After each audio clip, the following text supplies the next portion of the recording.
Hi, I'm Peter Hickman here at Cadwell Park for the MCE British Superbike Championship, and we're going to go take a lap in this BMW i8, so let's see what happens. Okay, so we're on the start and finish.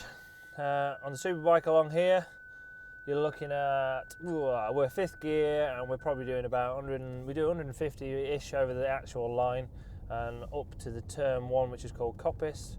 We're about 160, 165 mile an hour in fifth gear, so we don't actually use 6 on the start and finish. There's a little cut through here before turn one, and we brake just at that change of tarmac just after that cut through, and back 1 gear for Coppice. And it's really deceptive just how uphill Coppice is. So you back 1 gear really fast, get nice and tight into that curb on the apex, and already back on the throttle to keep the speed going uphill. Because you're going uphill, your bike slows down more than what you think, so you need more throttle on to be able to actually keep the speed up. I actually keep in 4th gear up through Charlie's one here. So we keep in 4th and let the bike run out again on the throttle, keeping it up to the outside of the track here. There's a big bump. We go back 1 gear, back to 3rd. You can feel it even in the car there. You can feel it. It's that big of bumps on the bike. It's massive. Just got to watch not to tuck the front there on that bump. And I'm already back on the throttle for that curb just on the right, using all the circuit on the exit. The thing with Cadwell Park, it's so narrow that you need to use all the circuit all the time. We're up to top gear now, actually, coming down here. So we're in 4th, 5th, and just as we come out of this dip now, we'll be just clicking 6th. Middle to the left-hand side of the track, and we're looking for the 300-yard marker, basically. You'll be braking somewhere around there. It changes on the wind. Today, for example, the wind was head-on, so you could actually brake a little bit past it, which scares the life out of you when you first do it, because when you first pop up out the bubble, you really think you're not going to stop. But you're back all the way back down to 2nd gear into Park Corner.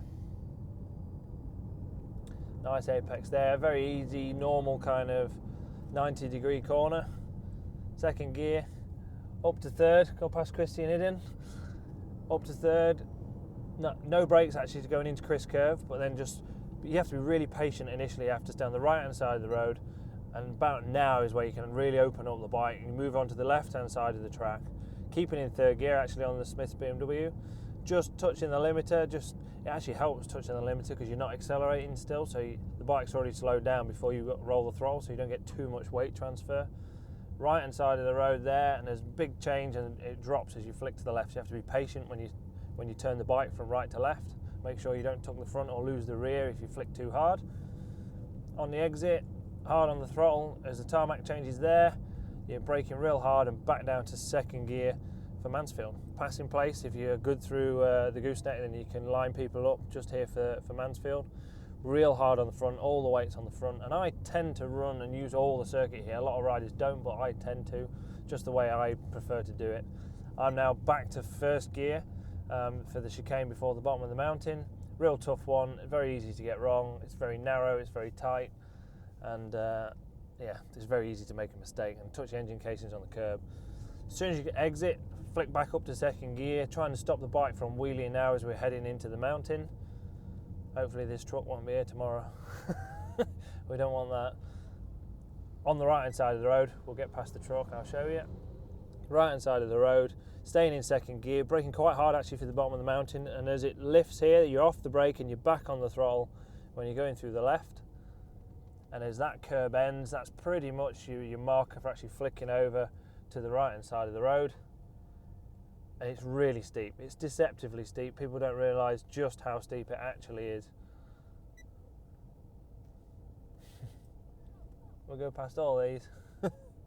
Big jump. Obviously the mountain's an iconic part of the Cadwell circuit. It's known globally, worldwide. There's actually 2 jumps, and if you jump hard enough off the first one, then you clear the second one, which is really the aim, because if you actually land on the second one, then it can really give you a kick, and that's where you see riders kind of jump forward and come off the bike that way. So it's a real hard part of the circuit to actually get right, especially on the Superbike, because they're so stiff. They're not made for jumping like a motocross bike. It'd be nice and easy and soft.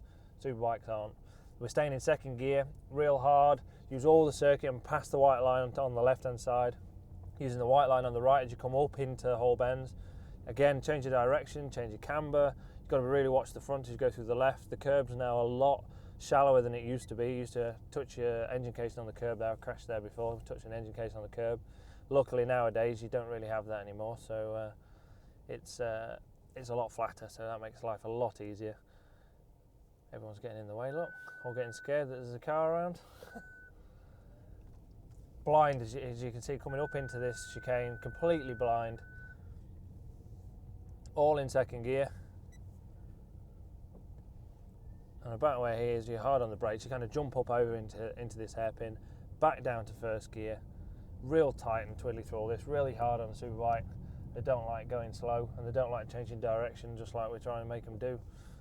First gear for the hairpin, flick straight back up to second again for barn. There's a real hard bump, so you brake in here, you don't go down any gears, just a bit of braking as you go in here, just there's a big bump, you can even feel it in the car. That's where people took the front.